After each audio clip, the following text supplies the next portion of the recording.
Hello प्यारे बच्चों, नमस्कार। आज हम लोग क्लास 10th के हिंदी सब्जेक्ट के कुछ हिंदी साहित्य के इतिहास के बारे में पढ़ेंगे थोड़ा। जो यूपी बोर्ड में प्रश्न आता है, हिंदी साहित्य के हिसाब से प्रश्न जो आते हैं उसके बारे में हम लोग आज पढ़ेंगे। और आप लोगों को ये वीडियो बोर्ड एग्जाम में बहुत ही फायदेमंद सिद्ध होगी। चलिए दोस्तों, ये भी ये जो टॉपिक है हिंदी साहित्य का जो इतिहास है उसमें से जो प्रश्न आते हैं वो प्रश्न हम आज क्लियर करेंगे। तो उसमें का आप रिवीजन कर सकते हैं। ये कोई चैप्टर से नहीं है, ये जो पहला आता है हिंदी साहित्य के इतिहास से प्रश्न उसमें से है।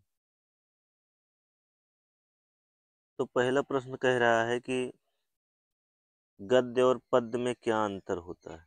गद्य और पद्य में क्या अंतर होता है।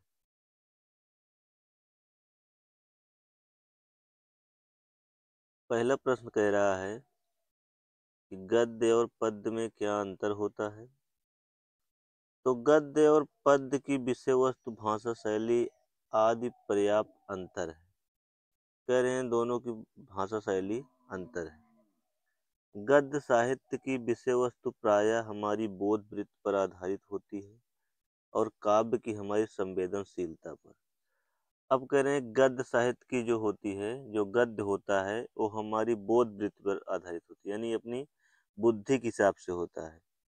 और जो काव्य होता है वो हमारे समझने पर होता है, संवेदनशीलता यानी कि समझने के बारे में। देखो, गद्य में हम आपको ये बताना चाहते हैं, गद्य में कहानी निबंध लिखा जाता है, जो व्यक्ति के जो दिमाग में आता है वो लिखा जाता है।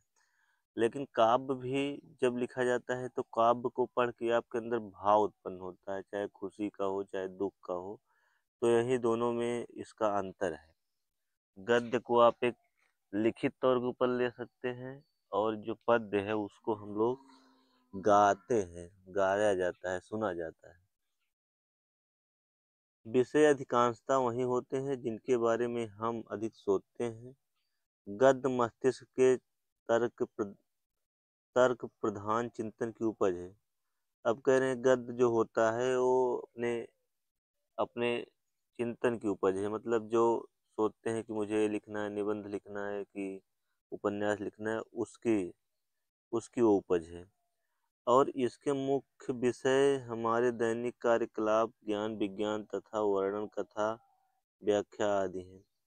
संक्षेप में काव्य संसार का कुछ काल्पनिक किंतु गद्य व्यवहारिक है। अब कह रहे हैं गद्य व्यवहारिक होता है और काव्य जो होता है वो काल्पनिक होता है।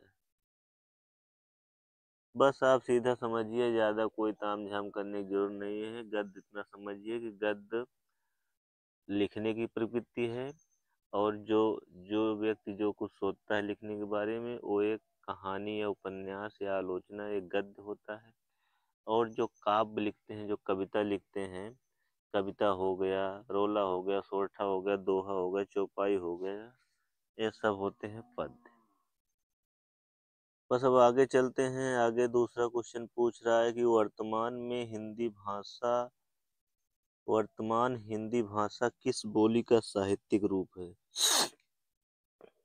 वर्तमान हिंदी भाषा किस बोली का साहित्यिक रूप है। तो इसका उत्तर हो जाएगा वर्तमान हिंदी भाषा खड़ी बोली का साहित्यिक रूप है। फिर तीसरा क्वेश्चन पूछ रहा है कि हिंदी गद्य साहित्य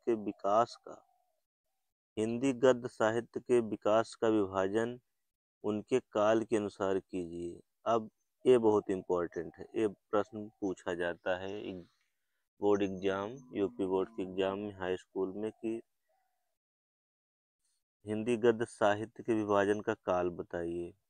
अब हम इसमें आपको बता दे रहे हैं, पूरी तरीके से ध्यान देना और पेपर में इसे लिख के आ जाना।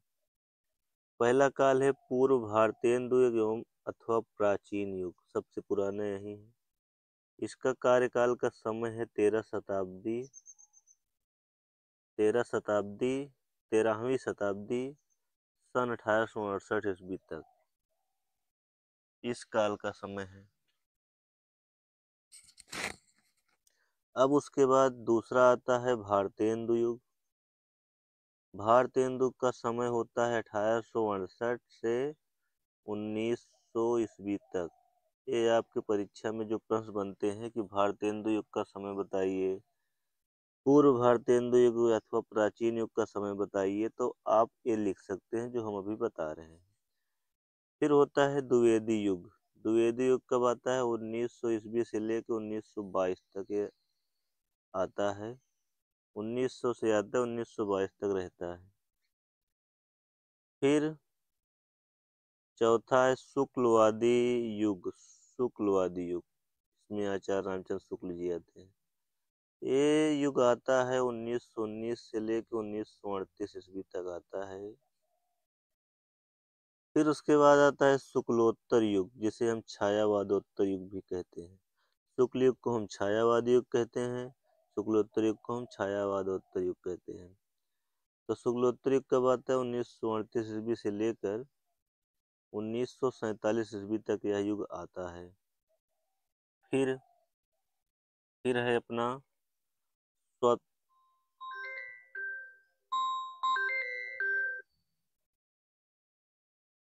फिर है अपना स्वतंत्र युग। स्वतंत्रोत्तर युग।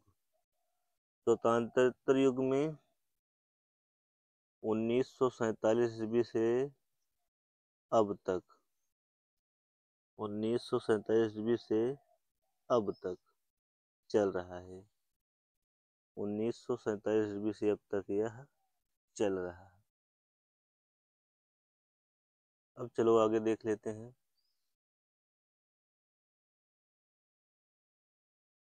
आगे वाला क्वेश्चन है कि हिंदी का पहला ग्रंथ कौन सा है? हिंदी का पहला ग्रंथ कौन सा है? देवसेन द्वारा रचित सर्वकार। हिंदी का पहला ग्रंथ कौन सा है? तो देवसेन द्वारा रचित श्रवकाचार्य हिंदी का पहला ग्रंथ। पहले ग्रंथ की बात किया जाए तो श्रवकाचार्य एक ग्रंथ है जिसको देवसेन जी द्वारा लिखा गया है। अब हम आगे कुछ प्रश्न देख लेते हैं।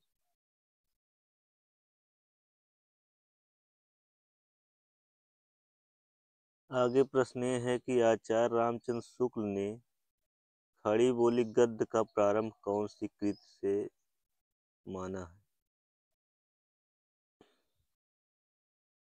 कह रहे हैं कि आचार्य रामचंद्र शुक्ल ने खड़ी बोली गद्य का प्रारंभ कौन सी कृति से माना है? आचार्य रामचंद्र शुक्ल ने खड़ी बोली गद्य का प्रारंभ अकबर के दरबारी कवि गंग द्वारा लिखित चंद छंद वर्णन की महिमा से माना है। चंद छंद वर्णन की महिमा से माना है खड़ी बोली गद्य का प्रारंभ। फिर उसके बाद कह रहे हैं कि छठा क्वेश्चन है, हिंदी गद्य के विकास में समाचार पत्रों की क्या भूमिका है, स्पष्ट कीजिए। ये वाला छठा क्वेश्चन है कि हिंदी गद्य के विकास में समाचार पत्रों की क्या भूमिका है, स्पष्ट कीजिए। चलिए देख लेते हैं उत्तर। देखिए इसका, हिंदी गद्य के विकास में समाचार पत्रों ने महत्वपूर्ण भूमिका अदा की। तो कैसी है? समाचार पत्र हिंदी साहित्य की प्रत्येक विधा के बारे में अपने दृष्टिकोण प्रस्तुत कर इनका प्रचार करते हैं। सर्वप्रथम दैनिक समाचार पत्र समाचार सुधा वर्षण, जिसका नाम है, तथा उत्तर प्रदेश से प्रसारित पहला समाचार पत्र बनारस अखबार माना गया है। हिंदी का सर्वप्रथम साप्ताहिक समाचार पत्र उदंत मार्तंड कोलकाता से प्रकाशित हुआ। अब इसमें यह कह रहे हैं कि मतलब गद्य में समाचार पत्रों की बहुत अहम भूमिका है। उसमें यह बताया जा रहा है कि सर्वप्रथम दैनिक समाचार पत्र समाचार सुधा वर्षण तथा उत्तर प्रदेश से जो प्रसारित होता था बनारस अखबार, ए और साप्ताहिक समाचार पत्र उदंत मार्तंड जो कोलकाता से प्रकाशित होता था। ये क्या है अपने, इन्होंने हिंदी गद्य में बड़ा योगदान दिया हुआ।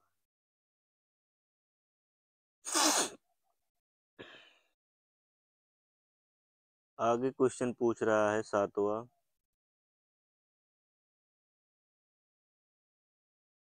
कि भारतेंदु युग की भाषा शैली पर प्रकाश डालिए। 7वां क्वेश्चन है, ये भी आपके हिंदी साहित्य के इतिहास में क्वेश्चन आएगा कि भारतेंदु युग की भाषा शैली पर प्रकाश डालिए।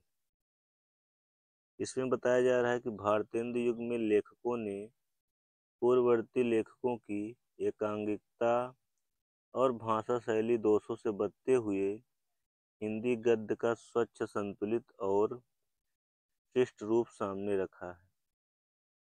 इन्होंने संस्कृत के सरल शब्दों को लेने के साथ साथ सर्वसाधारण में प्रचलित विदेशी शब्दों का भी ग्रहण किया।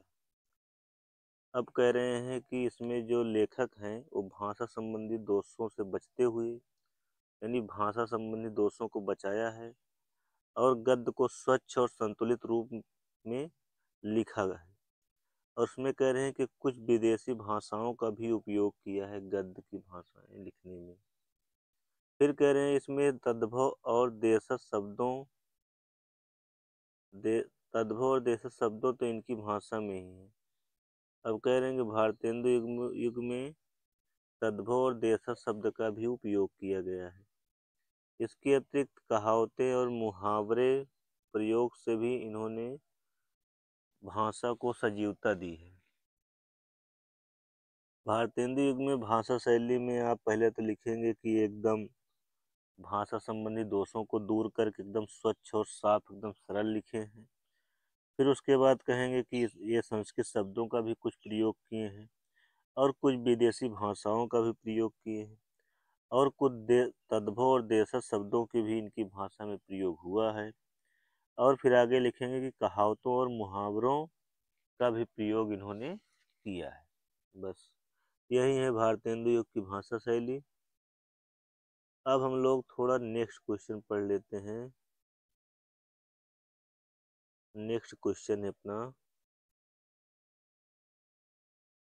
द्विवेदी युग कौन से साहित्यकार के नाम पर पड़ा है और इस युग की समय सीमा लिखिए। बहुत इंपॉर्टेंट है, ये भी आएगा। भारतेंदु युग के पश्चात आचार्य महावीर प्रसाद द्विवेदी के महत्वपूर्ण योगदान के कारण इनका नाम द्विवेदी पड़ा। अब कह रहे हैं द्विवेदी का सबसे महान योगदान है आचार्य महावीर द्विवेदी जी का। इन्हीं के कारण इनका नाम द्विवेदी युग पड़ा। इस युग की समय अवधि 1900 से लेकर 1922 तक। बस यानी द्विवेदी युग का नाम आचार्य महावीर प्रसाद द्विवेदी जी के नाम से पड़ा हुआ है। इस युग की समय अवधि 1900 ईस्वी से लेकर 1922 ईस्वी तक मानी जाती है। फिर कह रहे हैं कि शुक्ल युग के 5 गद्यकार हैं। शुक्ल युग के 5 गद्यकार हैं। अच्छा सॉरी, ये 9वां क्वेश्चन है। 9वां क्वेश्चन ये पूछ रहा है कि शुक्ल युग के किन्हीं 5 गद्यकारों के नाम लिखिए। शुक्ल युग के किन्हीं 5 गद्यकारों के नाम लिखिए। चलिए इसको बता देते हैं। उत्तर है, शुक्ल युग के 5 गद्यकार हैं महादेवी वर्मा, जयशंकर प्रसाद, वियोगी हरि, रामकृष्ण दास, उसके बाद है रामधारी सिंह जी दिनकर।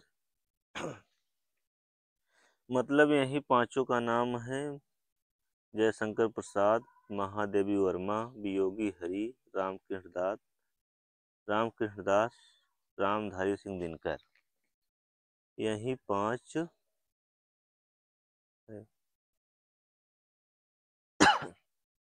बस दोस्तों, अब आज हमने मान लीजिए 9 क्वेश्चन कराए हैं। ऐसे आगे आगे वीडियो में और हम लाएंगे, इसका दूसरा रूप लाएंगे। मतलब इसके कुछ, उसको क्या बोलते हैं, इसके हम दूसरा पार्ट लेके आएंगे। उसमें आप लोगों को 9 क्वेश्चन के आगे बताना चालू करेंगे। है तो क्वेश्चन बहुत, लेकिन वीडियो लंबी हो जाएगी, हम आगे लेके आएंगे। तब तक के लिए नमस्कार, धन्यवाद।